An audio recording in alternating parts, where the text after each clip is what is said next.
So for anyone out there who plays Fortnite and also Fortnite Festival, and you just happen to be a fan of Vocaloids, so congrats to you folk out there, because Hatsune Miku is coming to Fortnite, which I'm a little bit surprised. I thought it would happen sooner, but regardless, yeah.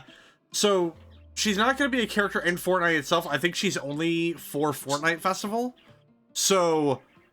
Yeah, I mean, it's a little disappointing because I like the idea of playing Hatsune Miku and then, you know, winning a battle royale in the Miku skin.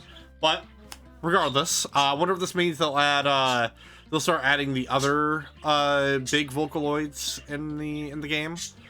I think one of them's, I think it's like Rin and Ren, the brother and sister duo, and then there's obviously Megurine Luca, my personal favorite. I dare you to fight me on that one.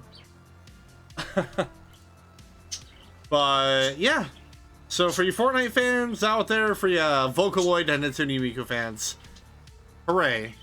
I'm quite stoked. I realized I keep forgetting that I still have Fortnite installed on my computer because I don't have the icon for it on my desktop. I gotta get back into that at some point, especially since apparently they added a first-person mode that I really want to try out. It looks really fun. But regardless, the next quick story we got is, so some ex-developers of CD Projekt Red, formed up to make, Rumble Wolves, I believe is what their studio is called. And they have released the trailer. Looks like it's gonna be published by, Bandai Namco. So already looking pretty favorably here, because Namco is generally seen as one of the better publishers because they don't, you know, they don't go after their developers on time crunch, even though that may or may not be inevitable for any game, which is unfortunate. But anywho, they have released the trailer for their first, I believe it's their first game, called The Blood of Dawnwalker, which looks to be this, you know, this dark, obviously dark fantasy game, set in the Carpathian Mountains of Transylvania, I believe. And just judging by the thumbnail, you can definitely tell, and just from the title of the game, it's a vampire game. It's a modern vampire game, which I'm super stoked about. We haven't gotten like a medieval fantasy vampire game in a while, unless you want to count the Elder Scrolls games. Because you can be a vampire in at least Skyrim, and I think Oblivion as well. I'm not sure. But yeah, they showed off their first trailer. It looks really good. You can definitely tell it's CD Projekt Red's devs, because it just kind of screams Witcher. A lot of people are comparing it to I think it's called Blood and Wine, was a DLC for The Witcher 3. It's like one of the best DLCs that came out for The Witcher 3. I still have to beat Witcher 3. I started it, I never finished it, so I gotta start that I gotta replay that at some point. Especially since we got The Witcher 4 coming out. But it was mostly a cinematic trailer. Then at the very end, for like the last 30 or so seconds, it showed early alpha, like in-game, basically like alpha footage in the in-game engine. Which, by the way, even like if that shit was alpha, it already looks good. Like, because they showed off, it was like a tiny bit of gameplay at the very end of the trailer. They did announce in the same trailer that there's going to be a full gameplay reveal during the summertime. So if I had to take a wild guess, they're probably gonna show off the gameplay at Summer Games Fest. So circa June, July, one of those months, or August even. But I'm super stoked. It looks really fun. We haven't really had a big budget vampire game in a while. because, you know, Vampire the Masquerade Bloodlines 2 is still in development, and there seems to be, there hasn't been, like, any update regarding Bloodlines 2, as of late. Which that would be the next big budget vampire game. I don't know why this is coming to mind, but I think it's called Vampire. You play as like this doctor in London during like the 1700s, I want to say, roughly around that time. I've heard that one was okay. I have not played it. But judging by the name Dawnwalker, it looks like you're going to be playing as a Dhampir. So you can, you know, you're a vampire, but you can roam in both daytime and nighttime. And yeah, I'm just super stoked for it. I can't wait to see more. I'm excited to see what Rebel Wolves puts out for their first game. Now, hey, Rebel Wolves, this is just an out there thing, but if this game is successful, which I have a good feeling about it. I have a good feeling about this game. I think it'll be successful, but if it's like massively successful, Rebel Wolves, can you pretty please, as a humble request, you're probably not gonna see this, but I'm gonna say it anyway, can y'all make a big budget werewolf game? Because if you want to get technical about it, the last one we had was the Werewolf the Apocalypse Earthblood, and that one wasn't that good. I would love an actual proper werewolf game where you play as a werewolf and you do werewolf things. Please make something along the lines of that if your first game turns out to be a success. Again, I have high hopes, but also I know it's not generally like, you know, you don't want to jump the gun too early on whether or not a game will be successful or not. The demo for the first Berserker Kazan is out right now, which is this Souls-like game that's coming out. Looks really cool. I played a little bit of it this morning. I didn't finish it, but I played a little bit of it. It's fun. I can't wait for it to come out. I like the aesthetic of it, and it's pretty cool. On top of that, Dynasty Warriors Origins, which I completely forgot was coming out this month. Dynasty Warriors Origins came out right now, or today. I'm hearing a lot of good things about it. So it seems like they learned their lesson from the previous Dynasty Warriors game, which I heard the previous one was not good, like at all. And this new one kind of goes back to what Dynasty Warriors used to be. I haven't played so many of the Dynasty Warriors games. I've wanted to for a while now. And it seems like this new one, Origins, might just get me back into it. But now, we got 3 stories to touch upon today. The first one, and probably the biggest one, in my opinion, because it kind of came out of absolutely nowhere. Because I don't talk wrestling news too much, but big news in the professional wrestling industry: WWE and TNA have announced a multi-year partnership between both the companies, which is huge. If you know anything about like the history of like TNA and the WWE, for years now, basically TNA, they basically didn't like each other.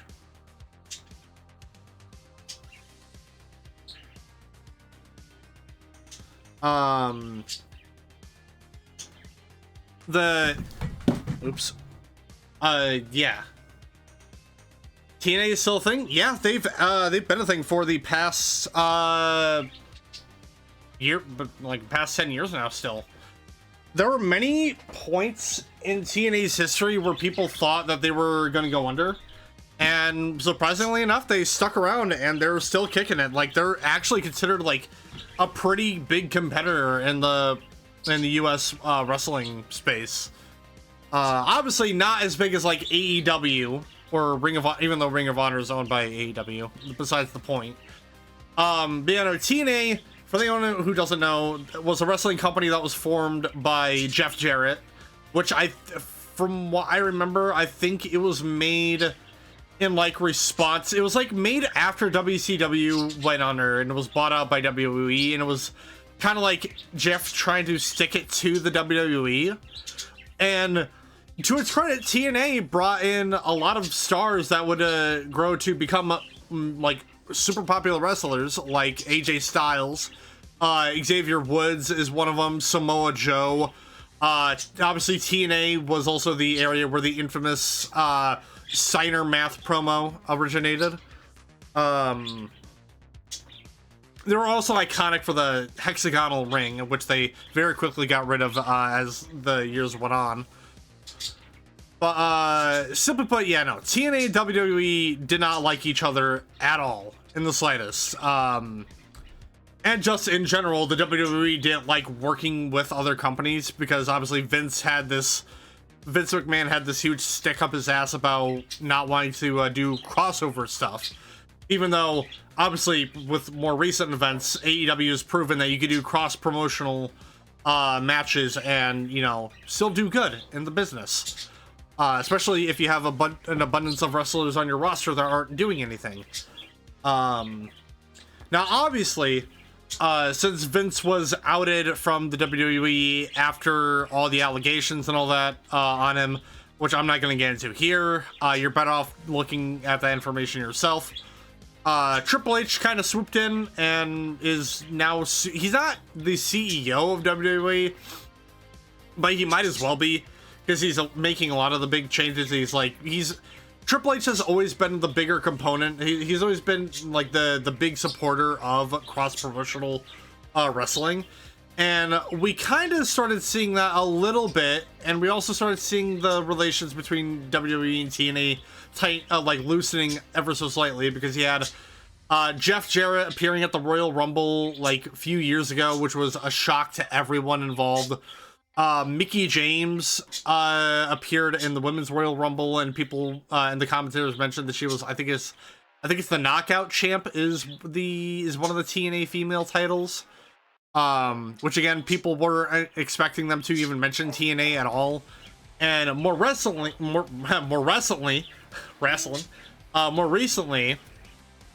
Joe Hendry, who is a big star in both TNA and now also the WWE, because he wrestles in NXT a couple times.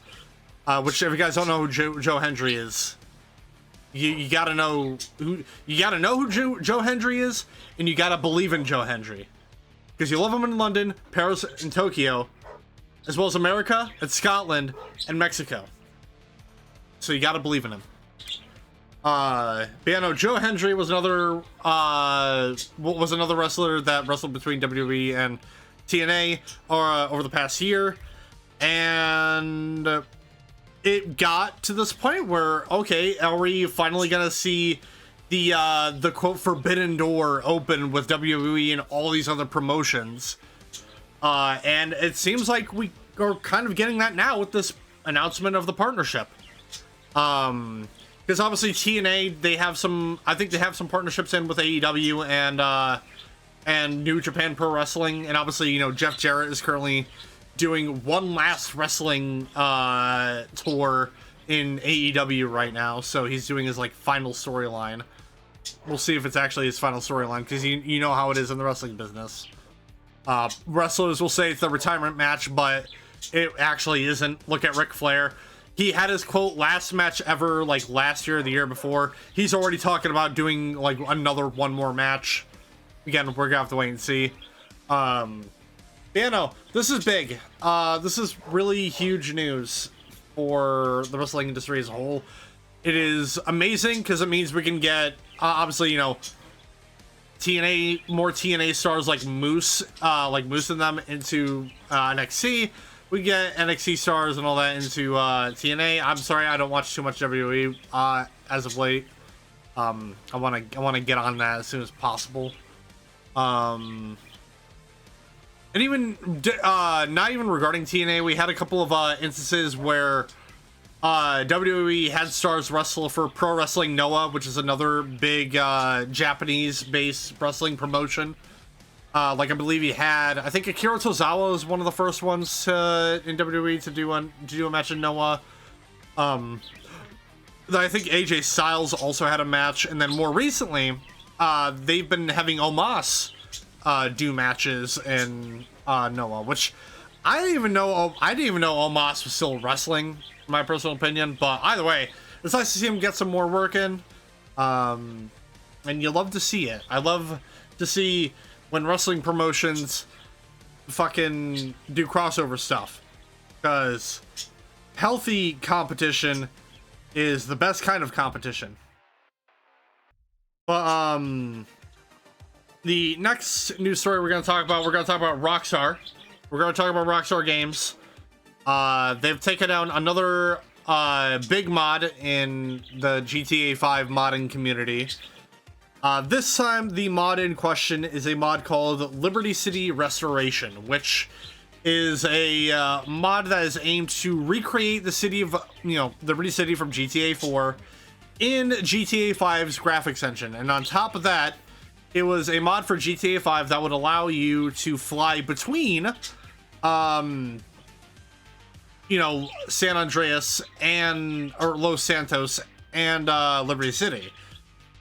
Not only could you play it in single player, but I guess there was also an add-on where you could play it with the 5M server, which from what I understand, 5M is one of the big, I think it's a big RP server. I don't know what the big servers for GTA 5 are. But I know 5M is one of them, I believe. Which was kind of big. It was really huge. And Rockstar Games has taken it down, which is nothing new. Rockstar, for some reason, has had like this weird stick up their own ass when it comes to specific GTA mods. Not all of them, because granted, No Pixel is thrived with mods, and I feel like the GTA community would blow up in Rockstar's face if they decide to take down No Pixel. Now, here is why, obviously, it's easy for us to go, well, Rockstar's a piece of shit, because modding can literally save a game sometimes. Like, well, hell, you guys see it from me. I play mods a lot for Mountain Blade Warband, and that game is over 10 years old, and I still love playing that game to this day because of the mods, mainly. That and Medieval 2 Total War. So it's always wild to see Rockstar Games take down, beloved mods and all that. Now, for this specific mod, one of the big reasons I've kind of seen that is probably the reason why they took it down was that not only when you went to Liberty City did it give you, not only, I'm not saying this as a reason, but just one of the things that you got when you went to Liberty City. Obviously, you got a 1-to-1 recreation of the entire city. They even brought in the swing set glitch. They even brought in the iconic swing set slingshot glitch from GTA 4. But you also got all of the radio stations of Liberty City from GTA 4. Not only did you get those radio stations, you also got all of the songs from those radio stations in GTA 4 into this mod, which is probably the reason why Rockstar took it down, because no matter how well you look at it, yes, by technicality, the songs from GTA 4 being put into this mod or GTA 5, they are technically illegally distributing songs that are meant for one game but are being put into another game. And for all I know, the songs that they put into these radio stations from GTA 4 could be songs that Rockstar Games had to take out of GTA 4 due to licensing. because obviously there have been updates in the past to like GTA 4, Vice City, San Andreas, and all that, that took out songs from the radio stations because of, you know, because of licensing and all that. And that is probably the main reason why they took it down. Even though, yes, it is a mod that would require you to buy GTA 5, you're technically buying, in the eyes of the law, you're buying GTA 5 to listen to songs that aren't supposed to be in the game. Which is probably, again, the main reason why they took it down. It does suck that this ambitious project has come to a very unfortunate end. Hopefully we'll see some glimmer of hope in the future when it comes to Rockstar. It's also mainly Take-Two. Let's be real here. A lot of it is Take-Two being stupid. But again, the radio station stuff, I completely get. That 100% more likely reason why they took it down. The only last story I got for tonight is Sony. It has canceled 2 live service games.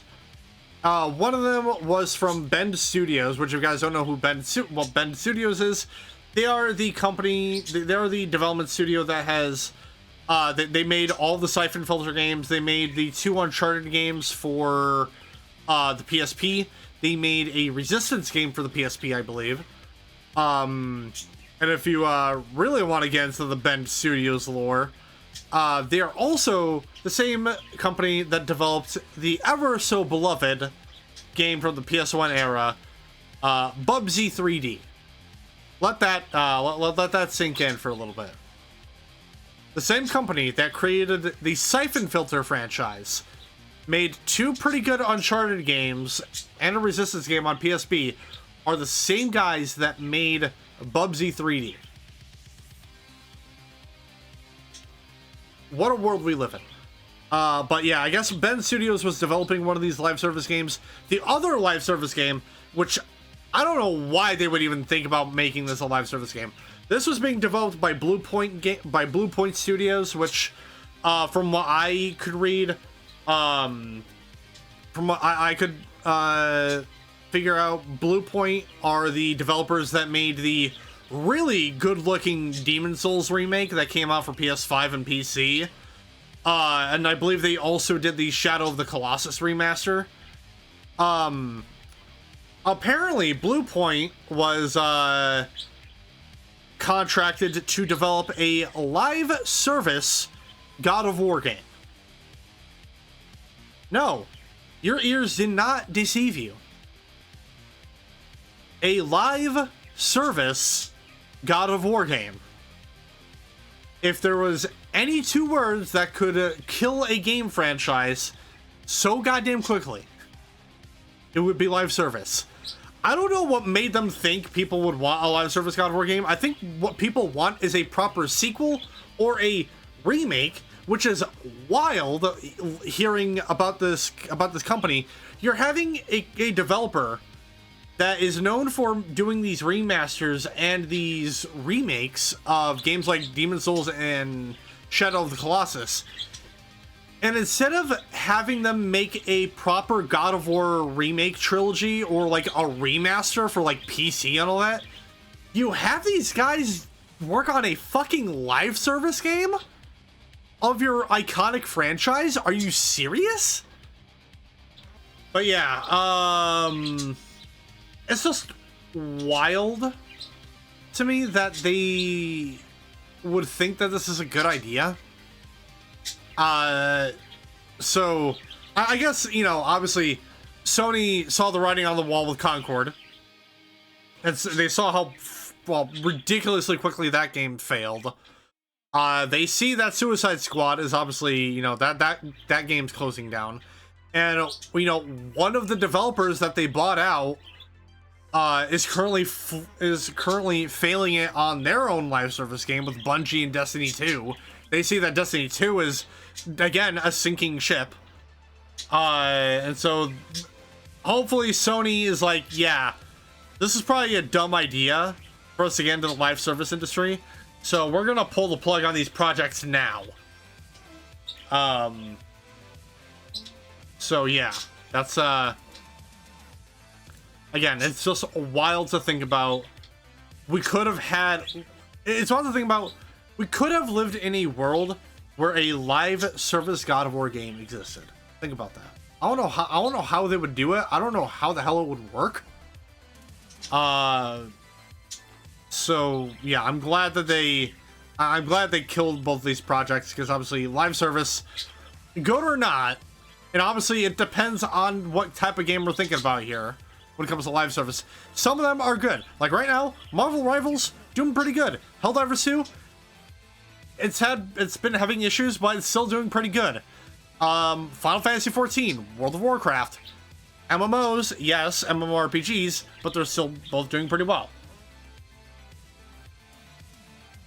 So live service just means it's one game, but it's given updates as it goes. It's basically a game that's meant to live forever, more or less. So Destiny 2 is a good example of a live service game where game's been around for 10 years. So instead of putting in the development time to make a sequel to Destiny 2, they would rather put out these content updates and these new seasons to keep the game alive. But yeah, that is what that's what live service at the end of the day means. You get your like season 1. Actually, another really good example, I don't know why I didn't think of this. Fortnite. Fortnite is like, if you want prime example of a live service game that kind of does the whole thing right, it's Fortnite, because they're constantly giving people content updates. They're constantly giving people stuff to do that makes the game like innovative and fun in multiple different ways, whether it be crossovers with certain IPs or just adding new game modes to Fortnite at the end of the day, because they just added, like, over the past like year, they've added like 3 new game modes. They had like a first-person shooter, Counter-Strike type game mode. You have I think it's called like the Rocket Racing mode. It's a racing game. And then obviously you have the ever so popular Fortnite Festival, which is a Guitar Hero and Rock Band. But yeah, but to bring it all back, Sony dodged a bullet by canceling these 2 live service projects, because chances are they probably wouldn't have succeeded anyway. God of War in name, the God of War name be damned, honestly, because I personally wouldn't play a God of War live service game.